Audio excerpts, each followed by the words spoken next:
Hello to everyone that will be tuning in to this podcast. I'm going to be joined by Avi Patel. He's the CEO and founder of Nitrility.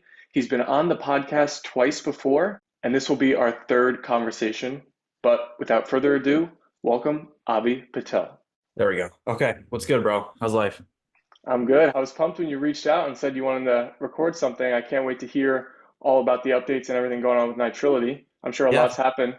Yeah, it's been 11 months now. Yeah, so much has happened. Wow. I'm gonna be like brief on the raising process, new artists we've signed, and we finally launch in 2 months now. So I'm happy to show some previews in the marketplace, whatever you want to take a look at. Oh yeah, that'll be sick. I'm sure there's going to be a few people at least watching for the first time that don't know what nitrility is, so maybe we should just quickly explain.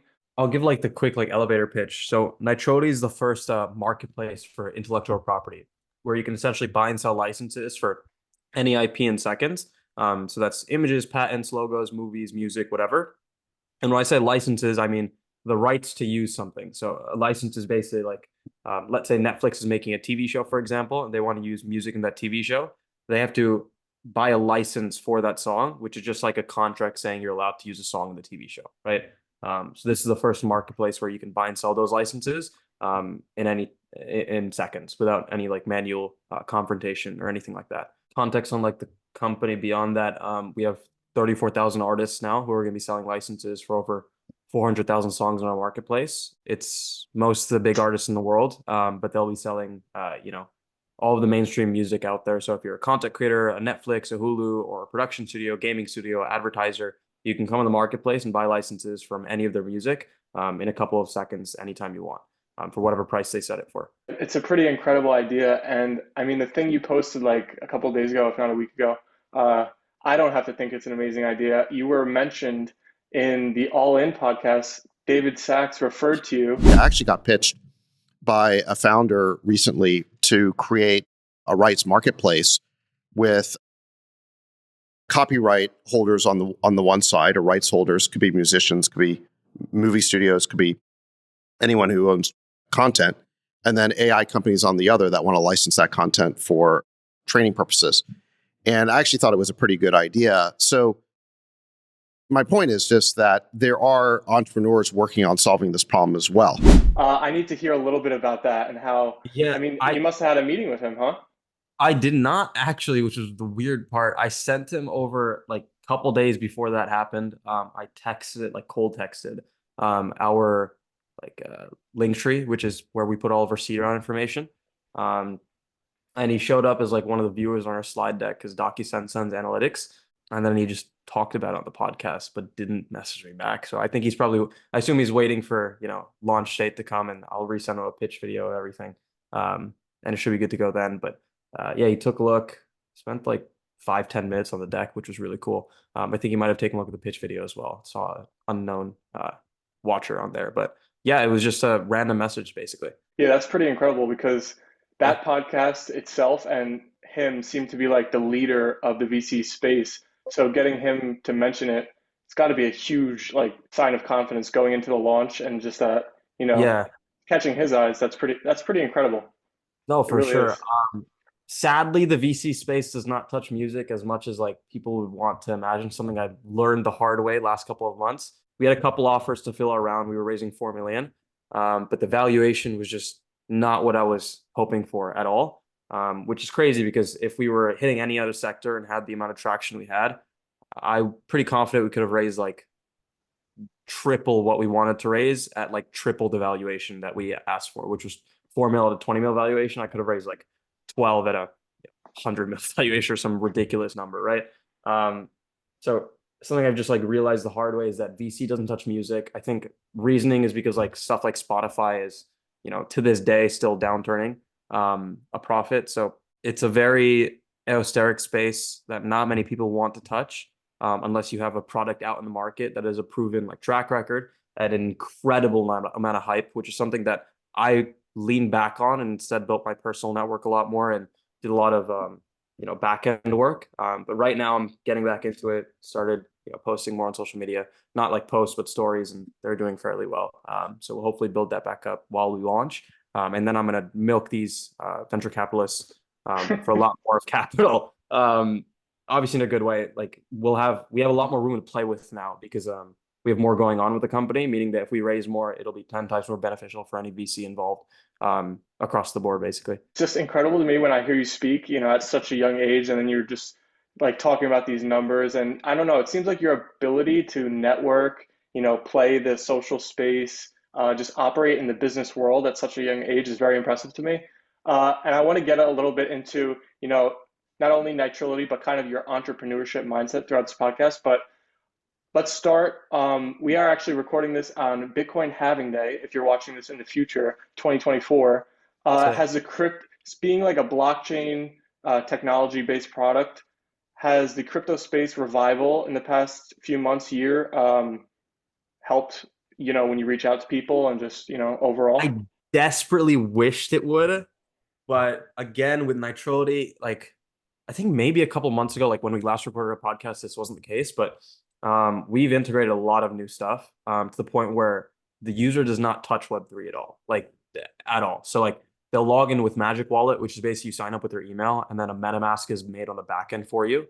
MoonPay is going to be integrated on launch, meaning that you don't have to pay with crypto at all. It's just going to be a credit card payment, and then we just store all the data on chain. So saying that we have on-chain infrastructure is more of a testament to the blockchain rather than a testament to crypto, which means that when we're trying to raise, even if I mention it, it's not necessarily an added. I'd say there's like a scale of 1 to 10. It's like 2 points plus to the because crypto is doing a lot better right now. But it's not like 10x the value of me adding that in a conversation just because we're not purely like crypto focused. Like it's more blockchain and infrastructure focused. Whether that be a good or bad thing, like who knows? So it sounds like you're taking away the handicaps that this new tech and like Web3 space Yeah, has had in place that's led to like not a lot of people adopting it because it's so exactly. difficult. Yep, yep. Its So adoption rate is so low because like who in their right mind that like is gonna buy a license, for example, in the music industry has any idea what a MetaMask is? Like no one's gonna like maybe like your very few group of people, or maybe I'm just underestimating it. Who knows? But still, I think that like there's a lot of stuff Web3. There's a learning curve, and that learning curve leads to speculation, and that speculation leads to doubt, and that doubt leads to less people onboarding and a lot more discrepancies when onboarding, right? So like if you can take that away completely, you'll get a lot better growth rate and iteration cycles for your product. Hopefully VCs see that and like that more. But yeah, yeah, I think that's super smart involving both worlds. And you mentioned maybe we get a sneak peek at Nitrility. I don't know if that's easy to pull up or you want to do it now yeah, or yeah. later. I'll do it right now if you want. So I would absolutely pull up the marketplace, but stay tuned for 3 weeks from now where we do a full demo of the entire thing. So it's gonna be really Hmm. great. But what I will do in the meantime, is I will pull up our data room, which is what I'd love to get some insight on. Like anyone that's watching this 100%, I'm happy to help with what you really need for a raise. But this is a data room that has like all of our artist contracts, our marketplace demo, et cetera, et cetera. And we were just like upgrading our front end basically from the old front end we had. So I'll show a quick preview. Geez, where do we start? I'll just start with the homepage, I guess. Quick preview of the homepage. I get a lot of comments saying it's very Spotify-esque. I think Spotify has absolutely mastered the way to um, present music to consumers. So if we have a little bit of Spotify in us, it is what it is. It's fine. But front end, purchasing licenses, your profile page with all your own licenses, some of your settings, connecting your Spotify, getting accounts sorted, listing up licenses, selling license types, purchasing views, everything basically, activity. Um, Whole thing's basically finished, which is really great. Our developers right now are integrating all of that onto our old front end, and that's going to take another 2 weeks. And then May 10th, give or take, should be like the estimated date that the product is fully finished. I'm going to sit down in my studio, record a huge video demoing the whole thing, really high production quality. And then we have a video on the way that also is for like the launch video of the company. I'll post those probably like a couple days after May 10th. And then June 10th is expected launch. We probably need a month to sort out any like small bugs, just launch more optimized stuff for that. Should be a good time. Excited. Yeah, that's amazing. And a comparison to Spotify is a compliment, not an insult, especially when you're, in the music industry. So that's pretty cool. So the product is going to be completely finished May 10th. Are you going to give some people like early access to just test it out and make sure there's no bugs before June 10th? So the cycle is going to be as follows. So May 10th is when we have the product finished. I'm going to be making the video, demoing the whole thing, which should garner a lot of traction from, especially since I'm doing a lot of social media stuff right now. We'll get a lot of traction from the VC investor side of the market, be able to raise a lot more for the launch. Within the month after that, when we get that raise in, or while we're raising continuously, I'll patent up the entire software fully. We have a patent pending in right now, so it's not like anyone can take it anyways. And then month two, we're going to launch with no buyer functionality, just selling functionality. So that's going to be when I'm onboarding all over 34,000 artists and getting all their songs on. And around a month, I can expect up to 100,000 songs on the marketplace. And then it'll, 3 months after, we'll get up to 400,000, not including some of the other partners that hopefully will bring it up to a million songs. And then month three is when we open to private buyers. So that's going to be like the Netflix, the Hulus, the Paramounts, and I'll establish those relations within the month of onboarding licenses. So that's the private buyer cycle and just the more private side of the marketplace. Month four is when public gets to test out everything. And there's obviously going to be a select group of creators. Anyone that wants to, I'll invite you on the marketplace, everything like that. And any close friends. But yeah, that's the cycle we're going to go for. I hope it stays on that timeline. I feel like sometimes these things, you never know Yeah, what's it going to gets happen. dragged out for sure. Yeah, I agree. I mean, listen, that's like my plan. Worst case, our public launch gets pushed back 2-3 months or something. It's the music industry. It's an absolute mess, changing the way a lot of things work. So if I get hit with a lot of lawsuits, a lot of cease and desist letters, I'm gonna have to deal with that some way, shape, or form. It might slow down the process a bit. Yeah, for sure. Mm-hmm. So yeah, I mentioned before we've been talking in the DMs a bit, but not in depth for a while now. So last time I asked you about this, you said you had no competitors at the moment. Has that changed? Are you seeing anybody trying to do what you're doing now? So something I really, really, really like that I did was that I was just a complete idiot and didn't look for any competitors before making that statement, which means that the product I built was so unique to the point where it beats everything out of the water, basically. So I went back and I looked through the marketplace, and there's no two-sided marketplace for IP, not a single one that exists. We're the first one out there. So there's no place where you can sell and buy licenses for any content, right? Plus the authentication aspect. Like when you buy a license, you store all the data on chain. Any third party can access that information, like YouTube, Twitch, TikTok, etc. No one does all of that, not even close. Now I looked back, and there's a company called SongTrader, there's a company called MusicBed, there's a company called everyone knows Epidemic Sounds, but that's for copyright-free music. But for SongTrader and MusicBed, they set out to build licensing marketplaces where they just onboarded a bunch of music. You can't sell on the marketplace. They just have a couple partners that help them, which makes the networking effect and the marketing of the marketplace completely low. And I dug into it a bit more, called up I don't know if I'm allowed to say this on podcast. I'm Say sure. it. Go ahead. So I called up some like former employees at all the companies, and I got like some deep dived information. I'm not gonna say who told me this, but it was like the lead of a team that ran that entire product for something like SongTrader, which is $1 billion company.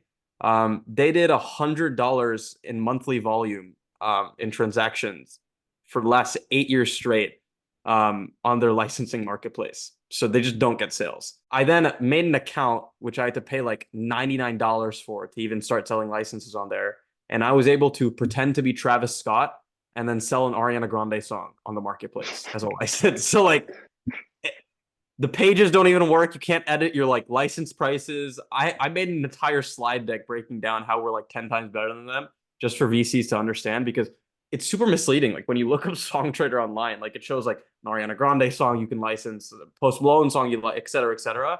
And then you go to their marketplace and none of those artists are on there. Like what they really do is they broker those deals manually because they gave up on their licensing marketplace because it's so outdated. Like it's built on .net. Like that's their language they use. It's criminal.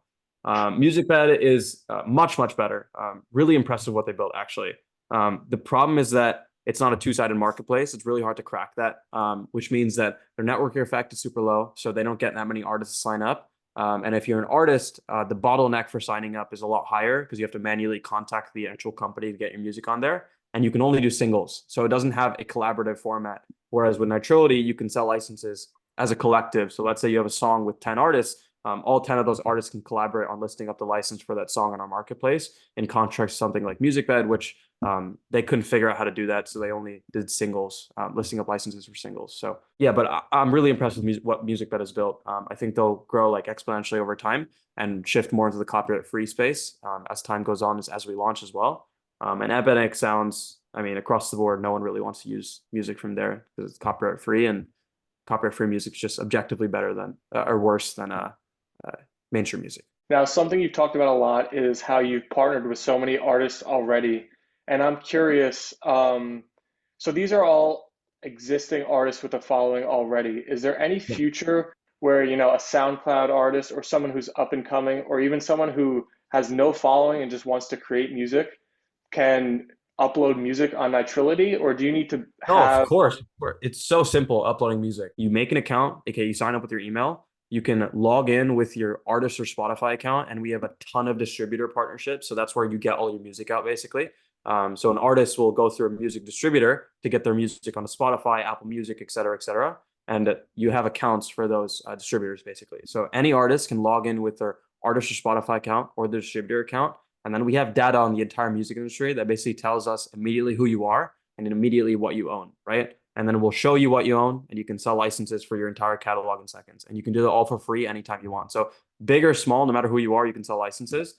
The reason I've targeted the bigger artists is because like networking effect wise, when we launch, it'll drive a lot more hype than signing like the smaller artists. But like 90% of our artists from that 34,000 are independent. So they're not signed to publishers or record labels, which means that the bottleneck for actually signing up and selling licenses is incredibly low.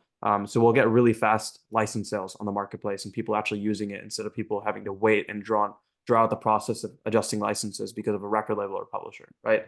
But they're still like incredibly big artists. Like our average has like 300,000 monthly listeners. Our bigger ones have like 1 to 20 million now monthly listeners on Spotify. So they're incredibly large and from the independent scene.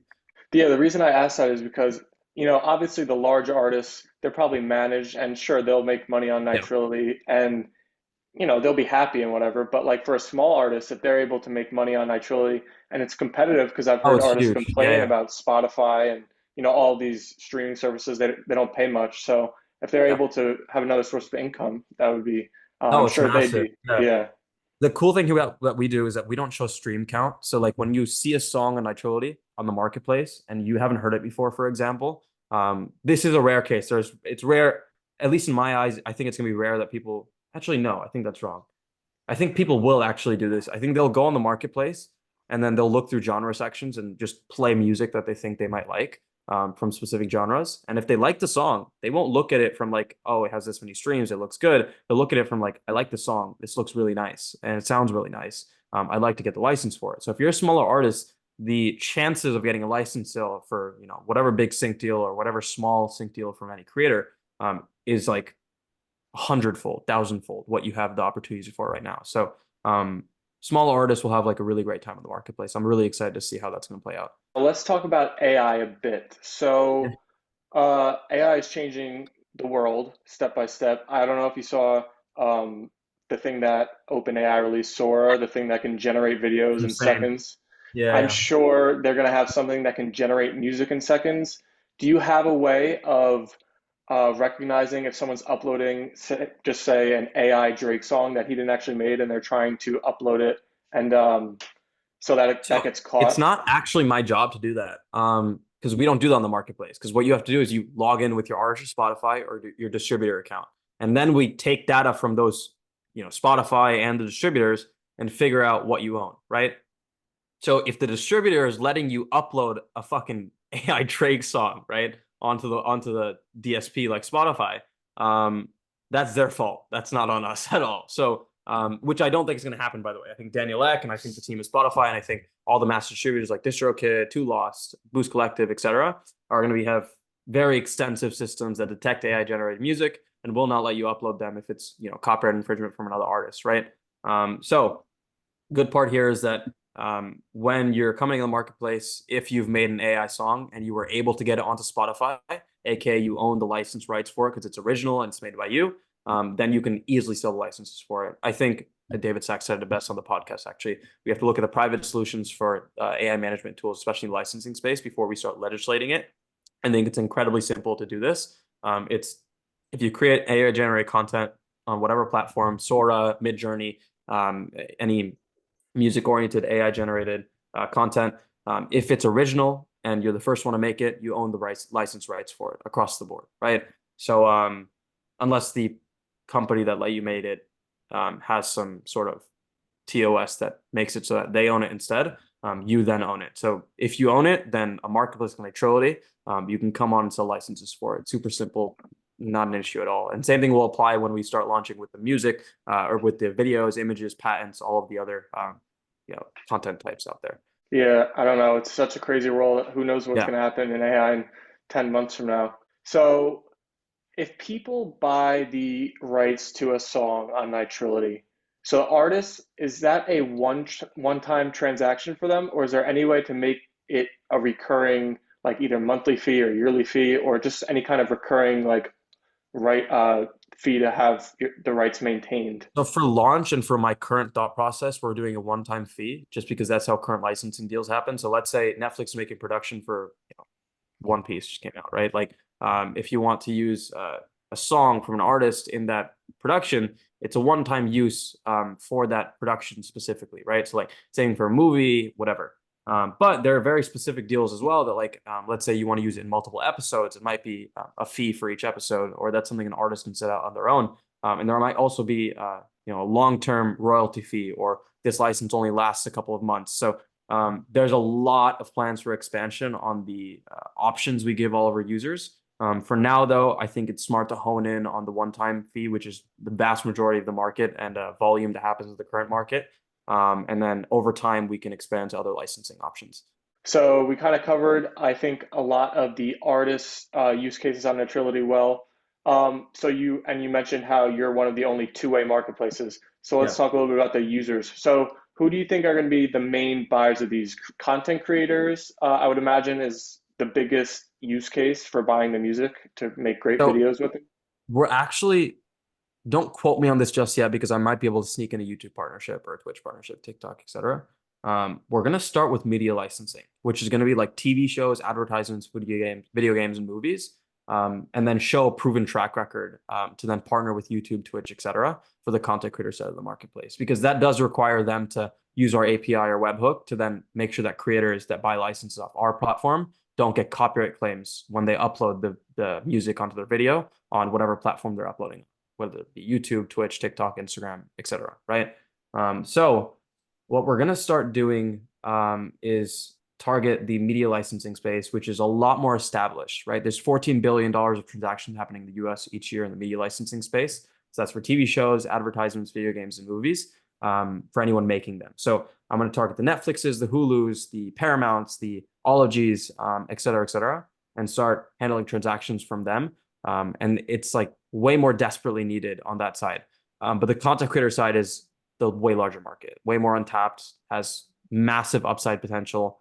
I mean, if we're able to really crack the creator market, we would be one of the biggest companies in the world, hands down. Let's just pause at that statement. I don't want to let that Yeah. statement go by.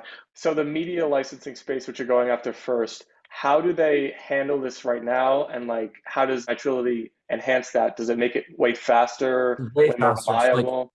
if Netflix, for example, wants to get even like that's like one of the biggest studios in the world. You would think they have massive, established relations. What they do, and they have like a really easy process to get licenses. That's incredibly untrue. Like they have an entire team of license brokers, which is just a team that handles licensing. That has to contact the publisher, the artist, the record label, and then get you multiple licenses that you might want to use in a TV show. And then you don't even know if those are for sale. And you don't know what's on the market, right? It's like ordering from an invisible menu at a restaurant. You don't know what's for sale. You don't know what the prices are for anything. You don't know how to get the item itself. Like there's no chefs in the kitchen. It's awful, right? So like on the marketplace, the experience is incredibly easy. You make an account. We'll show you every song you could possibly license from 400,000 right now to expansion of like 4 million and hopefully a year, where you can select any song license, and then after you see that song, it's been cleared by the artist, the publisher, the record label, everyone that's sold that license together has already agreed on listing up that license, meaning that when you buy it, you don't have to contact the publisher, the record label, the artist saying, is this price good to go? Is this price good to go? Is this price for the license? All right. And you have to get 3 yeses. You already got the 3 yeses. They already listed up in the marketplace like that, right? So it makes the process going from 20 plus touch points to get a single license to 2 touch points of making an account and hitting the purchase button to get a license, right? Which means that production time for any of these big companies goes tenfold lower, because usually music is the first thing you want to get down before you start production of any scene, especially in advertisements, for example, compared to, the current industry standard. Nitrility solution is miles and leagues beyond better. It's not even close. The idea and the way you explain it it makes me have full confidence in the success of the business long term, especially with like you leading it, which I want to get into your mindset a little bit more now. You're so young and you've made all these connections. It seems so quickly. For people on the outside who don't know you, they'd probably think you were born into some kind of family that like has all these connections already. So do you want to explain kind of like how you've done it and how you've been so successful so quickly and able to, reach people as great as David Sachs? I think it's an incredible amount of like staying really on top of trends, persistence, and then doing things that like don't that are like not respectful according to industry standard. Like you don't just cold message like some of these people. Here's a great example. I'll tell a story and I'll lead this into another example that really describes like how I'd handle networking. I sent out like 4,000 cold emails to VCs within 3 days or something like that. And I sent them all manually. And I use LinkTree, which is basically how we communicate all of our slide decks. I'll show it to you actually. We communicate all of our slide decks like this, et cetera, et cetera. And what ended up happening is that in the emails I sent, when you send an email and you add a period at the end of the sentence with the link, it hyperlinks with the period at the end of it, right? So a link tree breaks when you do that. Like it does not work after you send the period next to it. So I sent out the 4,000 emails. I go back and wonder why no one's clicking through our deck, because it shows me when they do. And I realize that when I click the link, it's broken. It doesn't work, right? So I lose it. I call up a couple of friends. I started throwing. I was in my I don't basement. blame you. I was in my basement. I was sitting there. I had like boxing gloves in my hands. Like I had like a chair. I threw it across the room. Like it was terrible, right? I lost it. Understandably, by the way. I don't lose my cool much. That was one time where I spent like, it was like, I tell you, like 10 hours a day straight, just like sending emails, like customizing each one, right? So I lose it. I called a couple friends. They're like, Avi, compose yourself for a second. You handle networking in the stupidest way possible. Just cold call the owner of LinkTree. So what I did is I went on Rocket Reach, which is a public registry of every phone number in the world. Found the LinkTree owner's phone number after validating it from 20 numbers listed. I called Alex Zakaria randomly, basically. This was only 2 months ago. Saying like, hey, Alex, this is going to be the weirdest call you've ever received in your life, but I just sent out 4,000 investor emails to VCs, and I use LinkTree to distribute my investor information. And in every single email, I put a period at the end of the link, and it hyperlinked with the period, and now the LinkTree doesn't work, and I'm going to lose my mind. Please save me, right? Like I said that word for word, phrase by phrase, right? Alex started laughing. He goes, who is this? What's your name? I go, I'm Avi. I pitched myself. And then he goes, dude, I'm happy to help out. So for the first time in LinkTree history, I'm the only LinkTree that works with a period at the end of it and just hyperlinks back to the same link. Because you can't do that normally. So after I did that, I stayed in touch with Alex over time, right? And a great example, like, things chaining together is, you know what AirChat is? Yeah, I've been seeing you post about that. Yeah. I can invite you after this as well. But AirChat just launched, which is basically like Twitter, except you can't type. You can only speak into the microphone. And when you're going through the feed, you don't read. It reads out the voice of someone else who's typing it, and it transcribes your voice into using AI into a really good transcript of what you said, right? So I invited Alex onto the app. I told him, hey, Alex, AirChat just launched. It's going incredibly well. If you're able to integrate AirChat onto LinkTree by adding it as one of the socials, you'll be like hyped up in the tech scene, like really heavy, because there's like hundreds of thousands of founders just on AirChat, because that's how distribution was done. Text him that, sent him the invite link to AirChat over text. He came on. I'm the one who referred him on. You can check AirChat if you want. And after that, I posted about it saying, hey, want to introduce Alex. Naval, the owner of AirChat and the founder of AngelList, liked the post and then stayed like, looking at my page. And then I started onboarding a couple content creators on because I was the only one onboarding them on. And Naval and all the other founders of AirChat took a look and saw that, followed me on AirChat. Naval then DM'd me after. We had a great chat about onboarding creators, et cetera, et cetera. And today I got news that AirChat finally integrated with LinkTree. And I was the one who set that all up. And then I got a ton of more followers as a result of that, right? It's just like stacking like opportunities on networking is like what I'm incredibly good at. I also have like a fairly good brand presence on Instagram that leads to a lot of people having confusion on why like 10 of their mutuals follow me. I'll have mutuals with everyone on the internet, and that's just like 2 years worth of just straight networking, just like that, over and over again every single day. It's something I prioritize really heavy. And once you have like a really big connection network, getting to the 8th layer, 9th layer, 10th layer connections is incredibly easy because they just find you because you're like the hub for all the people that they're connected with as well. That's actually something I was going to talk about is converting people from outer to inner circle. Because I saw you, I forget the podcast name, but you were on a podcast like 3 months ago and I watched it and you touched a little bit on it. It seems to me as an outsider, and even just from my experience of, connecting with you, you put more into the world than you ask back. Is that Yeah. something you consciously do? Is that something you do by nature? Is that something you So plan to it's do? definitely, it's definitely something I consciously do. My like common philosophy with it is like if you provide as much value as possible to the people around you, like good things come back naturally. And I think the good thing that came back from it was like I was able to build like an extremely widespread network.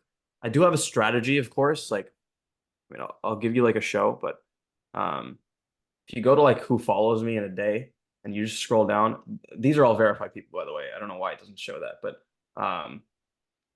it's like um, this is like all in a day. It's like every verified person kingdom come. What I will do, and people can try to replicate, but I will just go through like the recommended feed and find people that are interesting and just follow them like continuously every single day. And what usually happens, I end up having mutuals with them. I've been doing that every day for like 2 years straight, which means that anytime someone sees my account, I have like 10 mutuals with them, which means like on the back end, like psychologically, they see like, okay, this person knows all my friends. I'm just gonna follow him back, right? And my page is like fairly good. It's just built up over like a ton of experiences. I'm at Crypto Arena here, hosted a game with my friend Luke, where we just hosted like a ton of the really great founders. So former CEO of FaZe Clan. We had Patreon founder Blake Michael, massive actor. These two own Superpower, huge healthcare company. So the page is like fairly interesting. People look at it, they want to immediately follow back almost, but this was like built up over time. Like there was at a point in time where I had one post up and it was just me and like sitting in, it obviously has to be cool, right? It was like when I finally raised my first round. It trickled and snowballed after that really heavily. But yeah, put out more into the world, you'll get a lot more back in return. I think it's so fascinating to hear how calculated you are. And it's like even down to the things you post on social media, the people you follow, and just building that personal brand that goes along with Nitrility to get as much reach as possible. I I think think the a lot main of thing that I would point out though is like it tethers really hard. It's like people that take that and just say like, oh, let me start posting some more, let me look cool in pictures. Don't do that. You're gonna look like a guru, and that's the last thing you want. That's how you kill it completely, right? The second you start looking like a guru online, like you're like the entire network you want to potentially build, you go in the opposite direction, and then you start building a network with people that you think are cool that are actually not cool, that are just making shit up, right? I don't actually want to roast someone right now. I was gonna pull up a profile of someone that like I did this. I roast him already in another podcast I shot a couple days ago. Don't look like people that like have like shirtless pictures on where it's just you in the picture, looking like you're pimping out girls and sitting in front of cars that you don't own, right? Like that's like how it goes.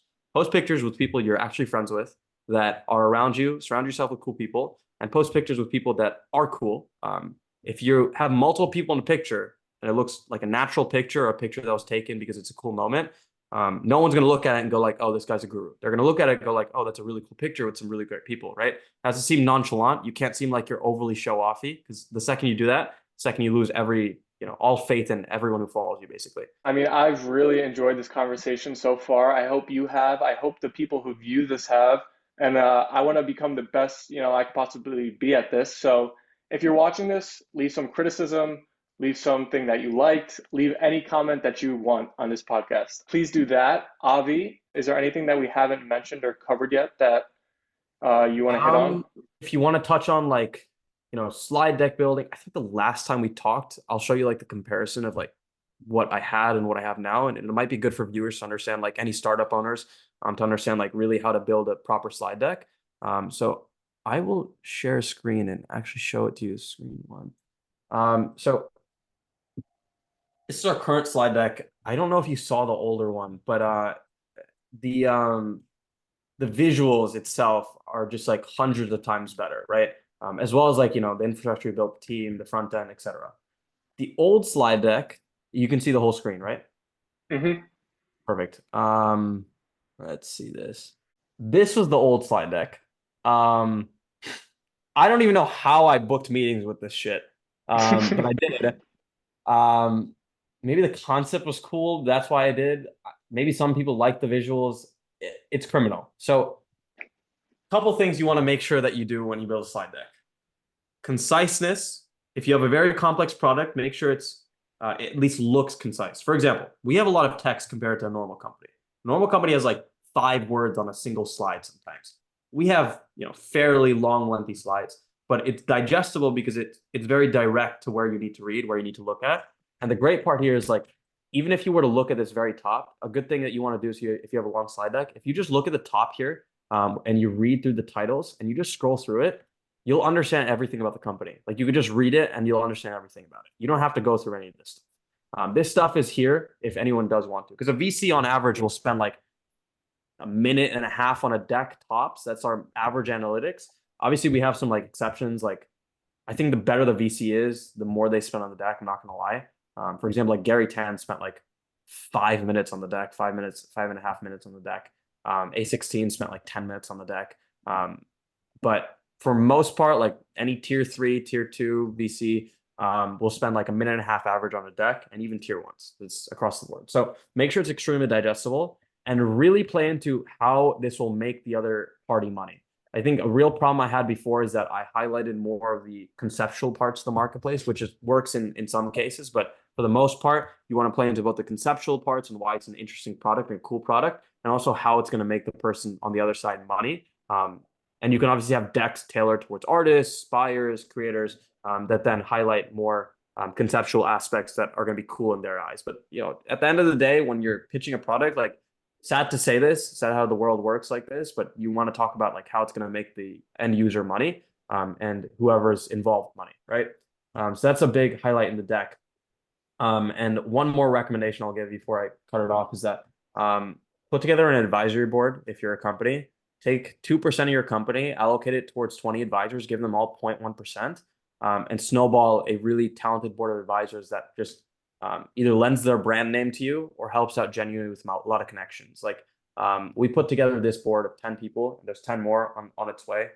4 that have been filled out so far, so 6 spots left.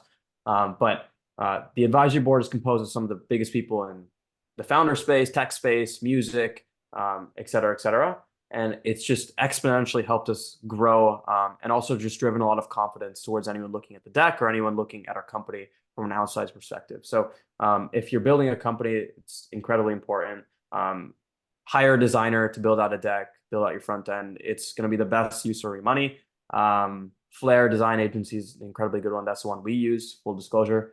But otherwise, there's plenty of great ones out there. So that's just like advice on how to build out a really great slide deck, present information. It's so important.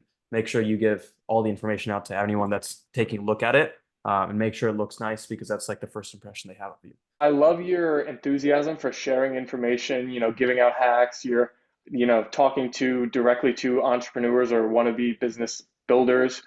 Is that something you're going to continue to do as you grow with your career? Is that something you find a true passion for, is just helping others with their journeys? I think so. I think it also comes from more of a selfish perspective than a helping others perspective, which I think like a lot of people hate to admit because they think that they're some saint and they're not doing it for themselves. Like me sharing that information adds a lot more value to this podcast. And it also adds a lot more value to myself because it makes me look 10 times more credible.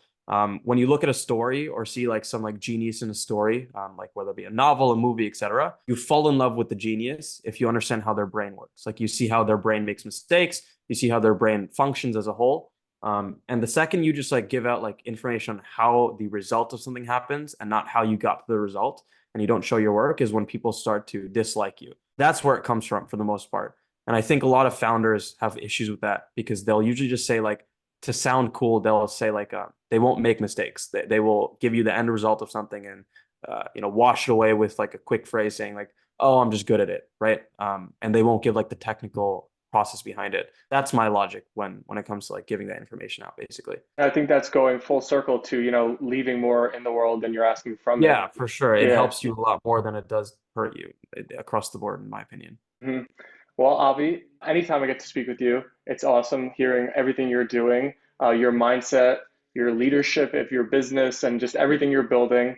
One thing I do want to ask you before we leave, because we Yeah. haven't been able to meet in person yet, and I don't think we're too far Dude, apart. I'm down anytime. Just pick a day. I'm literally there. Whatever No, listen, works. listen to this, listen to this. So I've seen you post about tennis a few times on your Wait, do you Instagram. play? I started playing last summer. I'm sure I'm not as good as you, but I find myself to be a decent athlete. I think we should set up some kind of Okay. tennis game I'm sometime. so down. I'm so down. Do you have someone that you could bring on the court as well? We could get I a mixed. do. Okay, so we'll set up a uh like a doubles game for sure then. Is it a female or a male? Oh no, I don't have a female, Alvi. Okay, that's fine. I have, it should not matter. and are you saying you're gonna beat us or Yeah, what? 100%, 100%. There's no way in any world. If I lose, that'd be an insult to every coach that has coached me since I was 5. I think I would be disowned by the entire tennis community if I How long lost how long did you play? 15 years. I was like a UTR like 9 at my peak, like 50 in the state. If I Wow. lose it, but here's the bottleneck. I haven't played for 3 years. Like I played once every year for the last 3 years straight. So you're Okay. looking at like the rustiest dude on planet Earth, basically. Yeah. Um, then again, Well, I don't cannot be that practice. rusty. There's no way. There's no shot. So we'll play for sure. Just text me. We'll set up a date. Yeah, I don't think I knew what I was getting into, but yeah, we'll get something set up. Yeah, Yeah. yeah, let's do it. I'll also text you an invite to AirChat. To any user watching this, if I ever want to promote anything else other than Nitility, AirChat is insane. I am doing nothing else but Instagram and AirChat right now. Some LinkedIn stuff, rarely though. Don't post much on there. I think AirChat has mastered the way to showcase long form text to users and it made it just 10 times easier. Steven, you will understand this the second I send you the invite. I also put an intro up for you. They're obviously looking for creators. It's invite only right now. Hopefully they open that up to the public soon. If you are, someone that's in the tech scene, you'll probably know someone that has the app. And if you download it, you can then see anyone that you know from your contacts list that's also on AirChat. So you can just message them for an invite. But it's 7 invites per person. I have infinite, thankfully, because I'm helping onboard some creators and artists. So any creators and artists that are big, that have like a fairly good following, I'm happy to send an AirChat invite out. Just shoot me a DM on Instagram or anything out there. Really cool. All right, so I'm sure this isn't the last. Maybe we'll speak again on this Yeah, podcast after Nitrility's launched, and we'll check it out let's do then. it, bro. I'm super down. We'll put stakes on that. That can be the stakes if you want. We'll do like 3 podcasts extra if you want. Yeah, Whatever works, bro. no But doubt. yeah, it sounds great. I will Yeah, shoot you a text right after this. cool. Sounds good, Avi. Great speaking Perfect. with you. Later, man. I'll talk soon.